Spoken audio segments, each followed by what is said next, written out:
on the left. From home, his home in Kentucky, originally from Kentucky, Andrew Shrout making a trip over here to Knoxville versus Michael Malone. Last year, Michael Malone was the champion of GP Charlotte, so no slouch in his own right. What I'm interested is which, like, Shrout's deck is in theory better at pushing damage. But I feel like it might line up in all the wrong ways here. Cards like Voldaren, Pariah, Malone's going to have the better creatures. We'll see. Malone starts the game on Inspiring Vantage into Thraben Inspector, and you mentioned it. This actually is one of the better creatures in Standard right now. And the funny thing about Shrout's deck, he's on 4x Bomat Courier. You know what's really good against Bomat Courier? Oh, a 1/1? 1 mana, 1/2, Thraben Inspector. It's sort of the Goblin Lackey versus Deathrite Shaman dilemma. We've been playing some Legacy recently. Well, if you're playing that matchup, you haven't been playing Legacy recently. Shrout just plays a turn 1 Foreboding Ruins, no play. For Malone, swings a Thraben Inspector and adds a Scrap Heap Scrounger to the board, the 3/2, which you might see it looks like a red-white tokens deck, and it basically is from Malone. He does have he has 4 copies of Aether Hub and 1 Smoldering Marsh, and then I guess 4 Concealed Courtyard, so he has actually a lot of ways to use that activation. The mana surprisingly good for this deck. Scrounger on Shroud's side, he'll pass back. Remember, neither of these 3/2s can block, so the damage race is definitely in Malone's favor right now. Firmly in the driver's seat here. And Shroud's deck has a lot of stuff like Prized Amalgam, Haunted Dead, which really don't shine in matchups like this. A swing for 4 here from Malone puts Shrout down to 15, and now he adds a Smuggler's Copter to the board and a pilot that can crew it. It's the Toolcraft Exemplar. And that token, that clue token which on the board, has not been cracked yet, and that's actually very important for Toolcraft Exemplar right now. Right, 3 total artifacts on the battlefield. That means that the Exemplar will be able to attack with first strike. Crack back in from Shrout, Malone down to 17. And just a pass. I'm wondering what Shrout's sitting on here. It looks like a lot of removal. So he actually has the Lightning Axe Fiery Temper combo.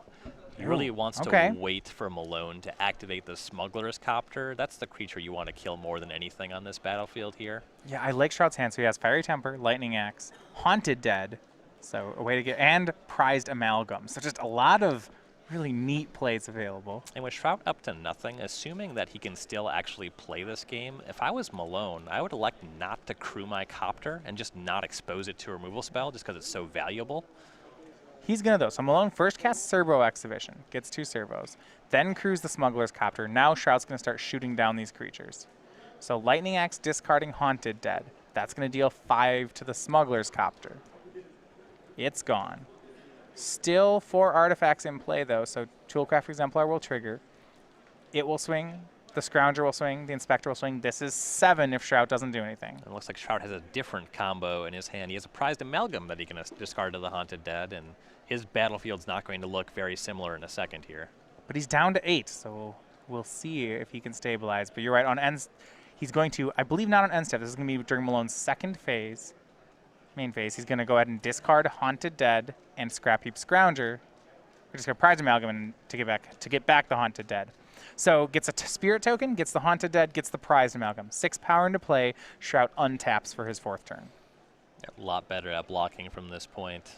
But he is down to 8. Yep, has to be worried about his life total. Malone has a couple ways to have a little bit of reach here. He does have the Unlicensed Disintegration, though no Fiery Tempers or anything like that. And you see a definite nod toward the defense here from Shrout. He swings the Scrounger, but nothing else. Wants as many blockers as possible, and Malone's going to be aware here is outnumbered to shoot down the Prized Amalgam.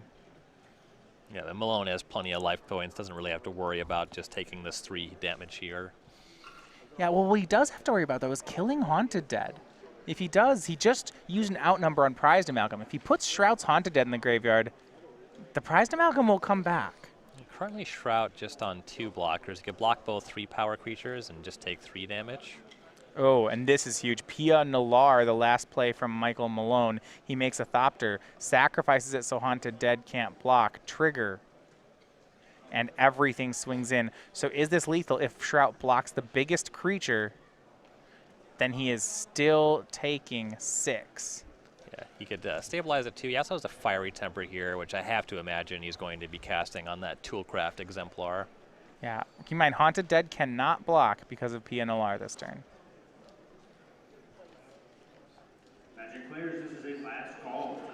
Yeah, so just hard cast the Fiery Temper for 3. Yeah, I mean, no way to discard it from here. And he's at 8. He just has to do something. Puts a 1/1 in front of a servo, casts Fiery Temper on the Toolcraft Exemplar. So looks like he is going to take 5, Shrout down to 3. And with that PNLR still alive, this is going to be tough for Shrout to get out of this next attack. The Scrounger on its own is a 3-point attacker. Has 4 mana at its disposal, so that servo token can be a 3-point attacker as well with the Pia. All right, cast another Fiery Temper on Pia. Wisely does that before Malone can untap and pump it, or sacrifice a token to make it so that the Haunted Dead couldn't block. So on the board, Shrout is not dead. Malone draws a card, then cracks a clue to draw another card. Maybe Shrout's still in this. Gonna swing the team. Haunted Dead will trade with Scrap Heap Scrounger, Shrout down to 1. But this next time the Haunted Dead comes back is going to be very big for Shrout. Well, Shrout does still need a second blocker. He is at 1, and the Haunted Dead does enter the battlefield tapped. The Scrounger he has on the battlefield can't block itself. And Shrout's that one Scrap Heap Scrounger has actually been doing a lot of work. He has Malone down to 8. You see he plays Crypt Breaker as a blocker, passes the turn back to Malone. Malone gets back his own Scrap Heap Scrounger, and that's going to be too much. Yeah, assuming that Malone just attacks with everything. Yeah, because Shrout can get back Haunted Dead. He has a Spirit Token and the Crypt Breaker to block with, but that's 3 attackers from Malone. Only 2 blockers from Shrout. Unlicensed Disintegration will make it much easier. Game 1 goes to Michael Malone. Shrout was not going to be able to beat that card really in any capacity with the way that the game played No, out. he'd been at 3 for a couple of turns there, actually. Right. So unless his response has to be to blow up to get rid of all of Malone's artifacts in response, that's a tall order. And Shrout definitely played that game as if he was going to be able to turn the corner. You know, his deck is very skewed aggressive. He has the Bomat Couriers and what have you in his deck. So we saw him discard the Haunted Dead to his Lightning Axe instead of Firing Temper to hold on because, you know, he knows that he has to find a way to be the aggressor. That was his best avenue to maybe do that, and it just didn't pan out. Yeah, really both players trying to be the aggressor in game 1. Shrout, assuming he's going to be getting off of these Bomat Couriers. I don't think you want that against any Thraben Inspector deck. Certainly Servo Exhibition's also pretty good against it. Yeah, so going to the sideboards, we're going to look first at Andrew Shrout's deck. And I think what we saw that game was a bit of an archetype disadvantage for Andrew. So where he seems to be good is that he's got this aggressive strategy, but also gets to play removal spells at the same time. Against a tokens deck, that felt off. Right. So what can, he was behind on creatures, and I think he's going to be playing from that spot all match. What does he have on the sideboard that can maybe help him here? So he's going to want to get a little bit more controlling. The sideboard, 3 Chandra, Torch of Defiance, 2 Lost Legacy, 2 Unlicensed Disintegration, 2 Transgress the Mind, 2 PNLR, 2 Key to the City, 1 Kalitas, Trader of Get, and 1 Lightning Axe. So he's going to kind of try to go a little bit bigger. The most relevant spells to me seem to be the 2 Unlicensed Disintegration. It's good for all the reasons that we've discussed in the kind of aggressive mirrors. The 2 PNLR, there's 2 blocking bodies. That's very significant here. The Kalitas, Trader of Get, just as a way to gain life, and also just being a 3/4 seems very significant. I like the Lightning Axe, not only because it's a removal spell, but it enables him to get on this kind of discard plan a little bit faster, a little bit more efficiently. There's some argument for Chandra. I don't really like it, in particular because Malone is so token heavy, so many things that are resilient. The Chandras seem kind of weak. Definitely can be that much more. All right. We'll see what he goes toward there. Now, you were talking about the interaction between Deathrite Shaman and Goblin Lackey and said, well, okay, so maybe we haven't seen that for a couple of years, but we might see it coming up this January. That's because we have Grand Prix Louisville. This is another Grand Prix offering, the first one of 2017 by Star City Games. This is going to be in Legacy. So January 6th through 8th, get to play all of your really favorite decks of the format. I assume you're on something Delver right now? It gotta be Delver. All right, well, in the main event, we have a lot right now to offer. We have the exclusive Kaladesh Invention Lotus Petal playmat. That's going to be given away at Grand Prix Louisville if you register by Friday, December 9th. So you have about the next 2.5 weeks. So make sure that if you're going to want to come out to this and you want to get this playmat, exclusive only there. You're going to want to just register by then. Of course, we have lots of things going on this weekend. We have the show up and play registration, meaning that everyone gets the sleep in special for the tournament. We also have these infinite challenges. This is if you don't play Legacy but still want to come out to the great event hosted by Star City Games. So we have the 3-day one. This will get you the playmat and the promo. So you can get that without playing the main event. Also, if you just show up for one day, these are going to be available. We have the Friday challenges are also Grand Prix trials. If you're looking for events to get your buys, you can sign up one day on Friday for the challenges and then get buys for the main event. So we have all that for the event. That and more, find out starcitygames.com/GP Louisville. You know, I've been tough with Legacy. Combo's kind of bad right now on it. Struggling to find my holding. But players are underway for game number 2. Michael Malone on the draw. So we have Shrout starts on Cryptbreaker. Turn 2 discards Haunted Dead. Michael's Curve, a more traditional Toolcraft exemplar into Servo Exhibition. Part of the story here also, Shrout on Swamp Mountain versus Malone's Double Plains. Shrout has both of his colors. Malone has one of his 3. And anytime that your Cryptbreaker survives when you're playing a Cryptbreaker deck, that feels really good, especially Zombie Token versus Servo Tokens. He's certainly advantaged in that kind of combat matchup. So 3rd land from Shrout and passes the turn. I suppose leaves up the possibility of Cryptbreaker Fiery Temper. Right. Which seems excellent. He also has already discarded Haunted Dead, so it could just be activating Haunted Dead. If there's a couple prized amalgams, this could get real ugly real fast. Aether Hub for Malone. He'll immediately spend the energy to outnumber the Cryptbreaker. This will force Shrout's hand. Does he have a response? And there is a prized amalgam in hand, and I think a Fiery Temper as well, so we could just do a whole bunch here. Looks like he's going to discard and Madness Fiery Temper at the Toolcraft Exemplar. Yeah, and he'll always be able to activate the Haunted Dead to get that amalgam onto the battlefield. This is really the only way to convert a 2/2 zombie, so I like that he used the Cryptbreaker activation there. Thraben Inspector, the next play by Malone, passes back, but because of these 2/2s from Cryptbreaker, Michael has not gotten any damage across. Shrout still stands tall at 20 life, as now he's swinging with both zombies. And Shrout knows the score once again. Even though he's using removal spells, and that's a big part of his game plan, he does want to find a way to be the aggressor here. He has to get Malone dead. Foreboding Ruins tapped from Shrout. What'll be interesting, I always see out of these Cryptbreaker decks, especially with cards like Haunted Dead, is to see how they play their land drops. You see Shrout did make land 4, but it's not always a guarantee that they will do that. Right. Sometimes you play a game where they want to stick to 3 or sometimes even 2 lands, just want to activate Haunted Dead as much as possible. There's other games where you want to get to 5, so you can activate one of your discard outlets that cost 2 mana and Madness in Voldaran Pariah. So the 4th land from Michael Malone is actually a Smoldering Marsh. It's the one-of copy in his deck. You may notice looking surprising here, or something maybe Shrout didn't expect. There's a lot more black mana in Michael's deck than originally lets on. So he plays the Apprentice, swings the team, and now Shrout, a big play in response is going to be to activate Haunted Dead, discarding a prized amalgam. And a Fiery Temper. Yeah, just discarding Fiery Temper and prized amalgam. Really good change of events here for Shrout. Everything's really lining up in his draw.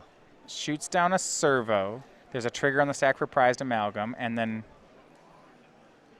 Or shoots down the Apprentice, blocks the Servo. Yeah. Gets back prized amalgam. And Malone just cracking a clue there. That's another great sign for Shrout. Right, yeah. We see a swing here now for 9 from Shrout. It's going to put Malone down to 5, and he's only gotten Shrout to 18. This is...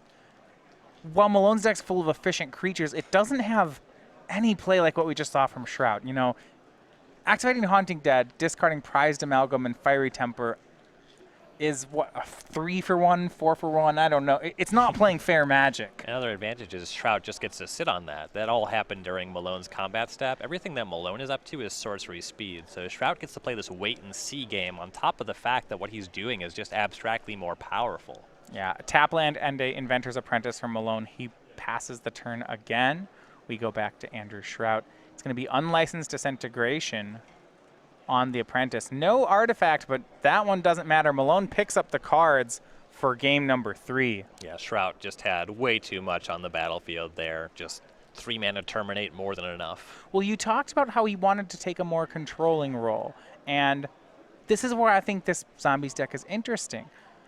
That even though Shrout was he had the bigger creatures, it still felt like he was taking a controlling role there, if I could say. Yeah, he was beating down, but he was definitely biasing how he constructed his 60-card deck there to be able to destroy creatures. He really needs to be killing what Malone is up to, though he does also need to kill quickly. One thing that Malone's deck is up to is these 4 Reckless Bushwhackers. We haven't seen any yet, but it's very unfortunate if you're leaving your 2/2s back to block and suddenly 1/1 tokens are trading in combat. All right, so now we're going to look at Malone's sideboard. He's lost a game.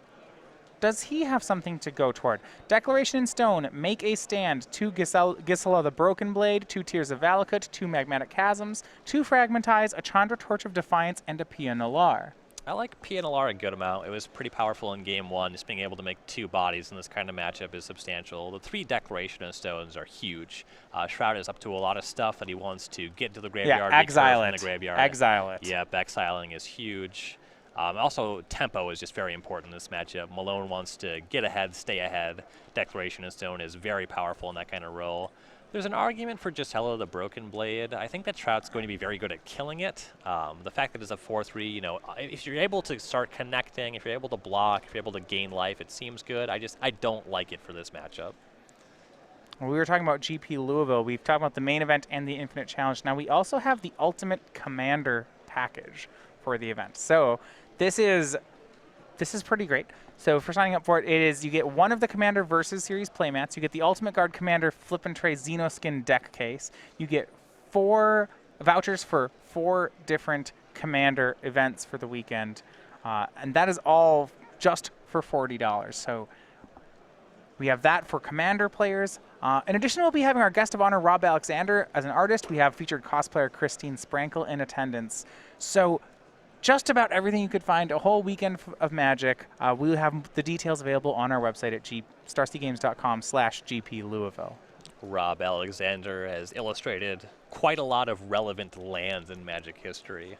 You saw there his face next to Underground Sea. That's one of the better ones. I can get behind that land.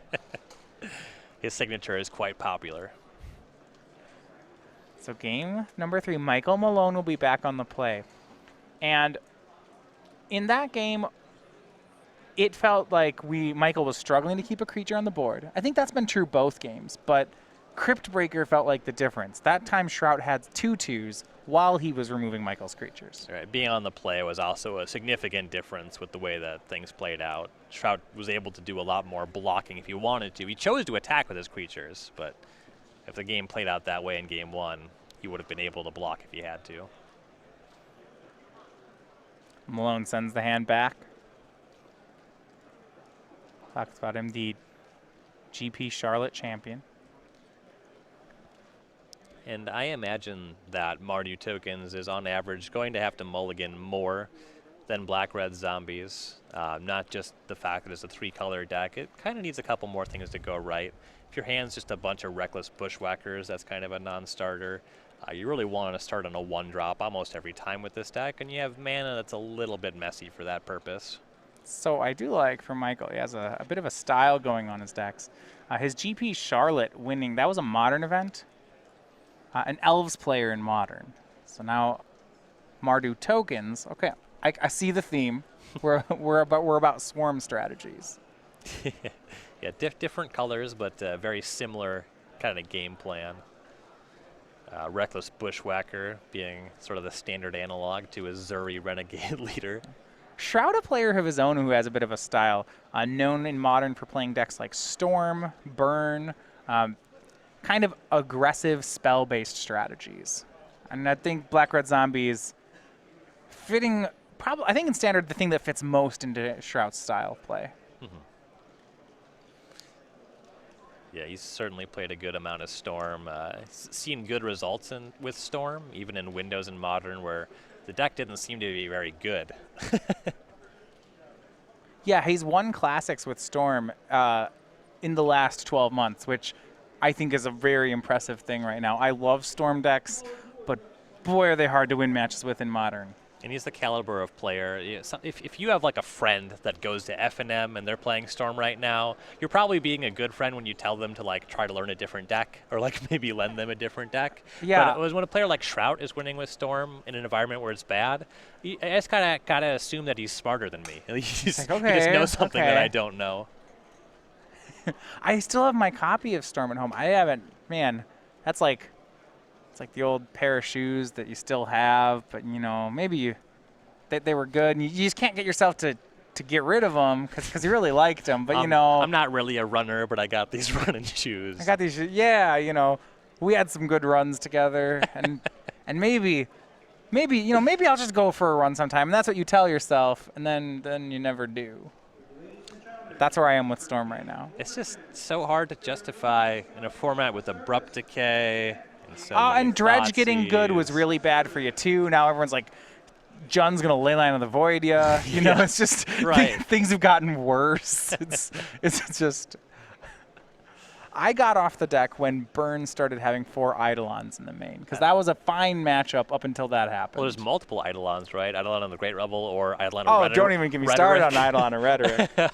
So Michael Malone, we are underway. He has on a 5-card hand, but starts with turn 1 Toolcraft Exemplar.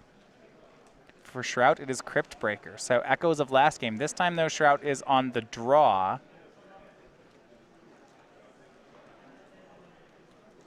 Smuggler's Copter for Malone. Swing for 3 from Exemplar. This was an interesting choice from him. Michael did have a copy of Outnumber in his hand that he chose to not use there. Yeah. You have to figure that Shrout is going to have multiple discard outlets. If your deck is more controlling, you want to go for each and every one. You would kill the Crypt Breaker on sight. Though in this kind of matchup, Malone has to just be focused on winning the game. Especially when he's down 3 cards on Shrout. Right. So Shrout plays a second land and passes. His land is a pair of basics, so we don't have to worry about, say, some of the strongest plays that his deck can throw out.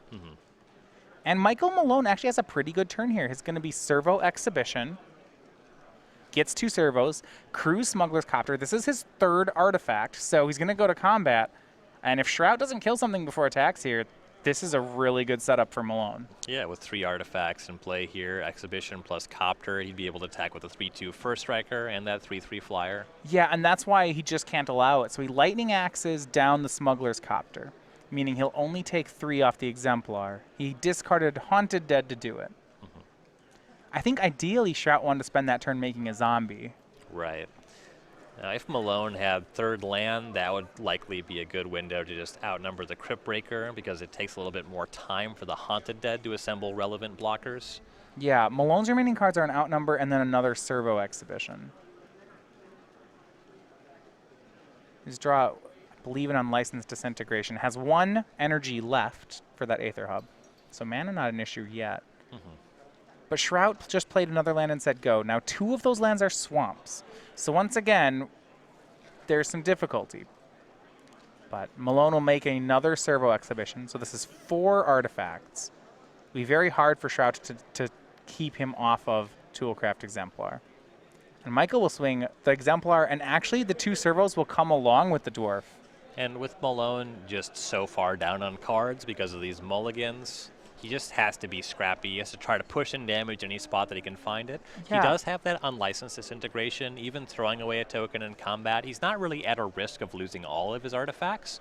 So just getting some chip shots, find a way to leverage the Unlicensed. Yeah, I actually like this from Malone. If you think that Haunted Dead is coming back soon, then the board's about to get very cluttered here. And if that's true, these servos are good for damage for, what, 1 more turn? Right.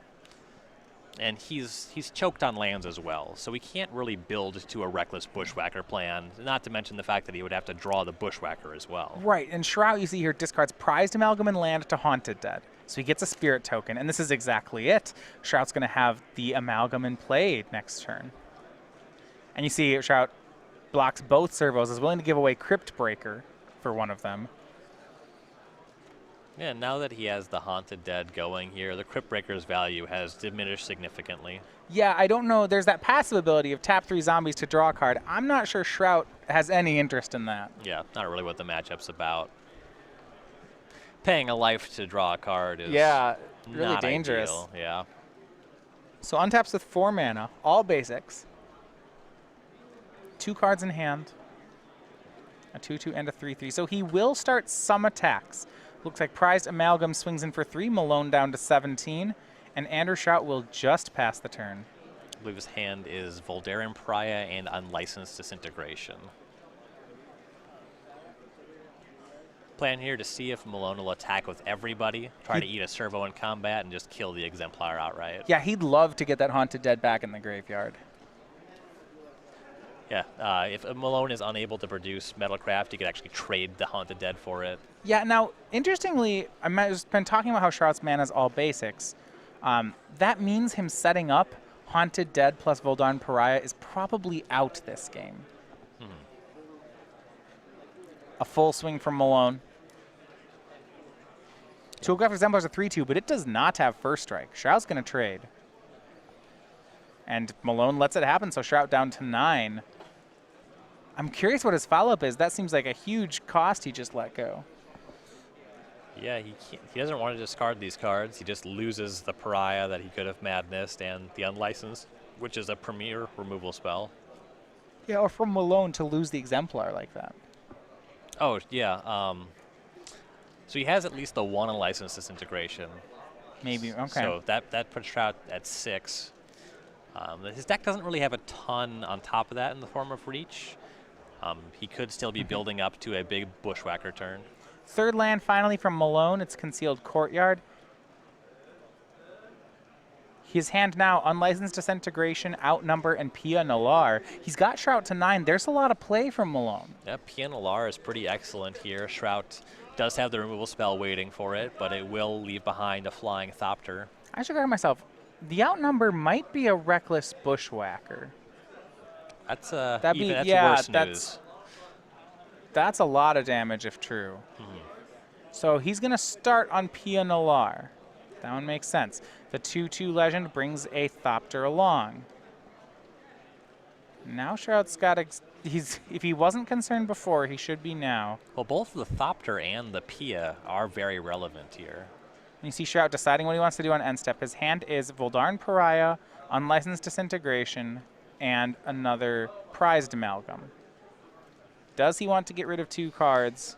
So if he discards everything but the Pariah, then the Haunted Dead will come back, make a Spirit token, he'll get the other Amalgam he discarded, he'll have 4 bodies on the battlefield. If he draws an untapped land, he can just Pariah and set that up right away. It would leave Malone with 1 creature, but it's a much better position for him. That's what he's going to do, and I was curious to see whether he was going to do that or just keep the Disintegration in hand. And he did the play you mentioned, and then draws the land. Pretty good. Big play from Shrout. And a big motivation for this setup here is that the Pia and the Thopter are both problematic on their own. Sure. The flyer. Yep, the flyer and the ability to remove blockers and pump creatures with the Pia. 4 creatures apiece. What Shrout is going to look at is what is he going to sacrifice to the Pariah, and then he will likely attack with those cards ahead of time. And you also have to factor in, what do you think Malone wants to keep here? Yeah, a swing of the whole team. This is pretty scary if you're Michael Malone. Yeah, I don't feel very comfortable about this attack. Why is my opponent attacking from a lower life total on this board? He may just be able to figure out that the only card that makes sense here is Pariah. But Malone takes the full brunt of the damage. That's 9. He drops to 5. Yeah, and his blocks here are mostly just chump blocks. So he's really not going to win this game by making any blocks here, so I like that a good amount. And here is Voldaren Pariah from Shrout. Those are the last cards in his hand. So The 3/3 flyer looks like he's going to transform it, sacrificing Spirit Token, Haunted Dead, and Prized Amalgam. So he'll transform into the 6/5, and now Malone will have to sacrifice 3 creatures as well. Shrout took a little bit of a gamble, but it's certainly paying off for him here. Malone does still have that unlicensed disintegration in his hand, so Malone just hangs on to an artifact. You can go to his turn unlicensed. That'll put Shrout to 6, attack him down to 5, though he's on 5 himself, and he'd still be facing down Prized Amalgam. Shrout is empty-handed, so he's 2 cards off of getting back Haunted Dead. Yeah. But he does have some significant potential draw steps from here as well.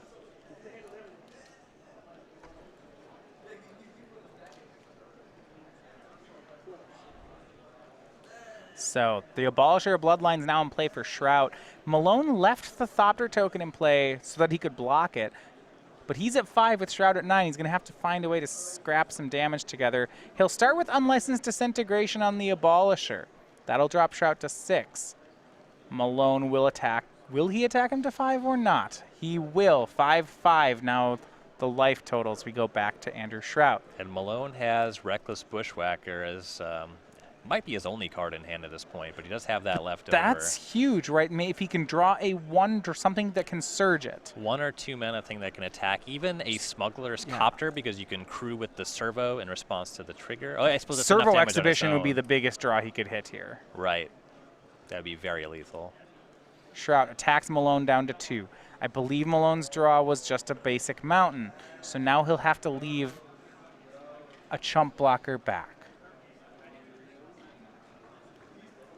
Shrout, only 1 card in hand. Can't bring back Haunted Dead just yet. There's really no good way for Malone to win with 1 top deck from here. Here's Reckless Bushwhacker. With Shrout on 5, the only forms of burn spells that Malone has is his 2nd copy of Unlicensed Disintegration. But he'll lose the artifact. Exactly. Yeah. And the artifact only attacks for 1, so Shrout would be on 4 if you attack with that.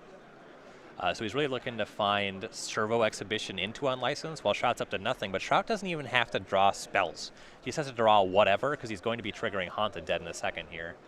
Yeah, the Prized Amalgam attacks. The Thopter blocks. Turn is passed. Malone could draw Gideon, maybe. And that could get him out of it. I don't think it's enough, though. Haunted Dead's going to bring back that other Prized Amalgam. Oh, there's another Amalgam in the yard? Right, okay, and that's going to be 4 attackers. Yeah, Declaration in Stone, the draw from Malone.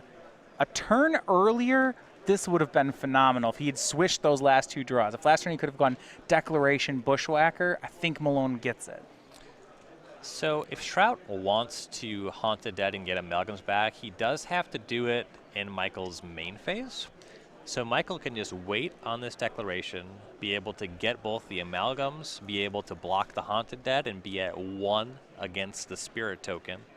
He's going to go for the Declaration now. That will take away the out you mentioned. And now I think that he's just dead. And I suppose he couldn't even have Declaration last turn because it would have given Shrout the extra card to get everything back a turn earlier. Right. So he's going to Declaration. Now Shrout brings back Haunted Dead, Spirit, Prized Amalgam, cracks a clue. Malone's at 2. His last card's a mountain. That's not going to save him. He's just waiting for Shrout to turn the creature sideways. And Shrout's going to do it. Yeah, expect to see attack with everything. You can send the Spirit too. And that's going to be the match. So Andrew Shrout on Black-Red Zombies takes it in 3. A game 3 that ended up being, I think, far closer than I expected, especially off the mulligan. Michael gets within inches of the finish line, but it is Andrew Shrout improving to 2-0. Yeah, this exemplified kind of the scrappy nature of Mardu tokens, the ability to push damage, and we saw if Malone was able to produce just any kind of offensive spell instead of basic mountain to go with his Reckless Bushwhacker, this could have easily been his game. On the other side of things, we saw the resilience and the ability to draw out of precarious situations of Black-Red Zombies.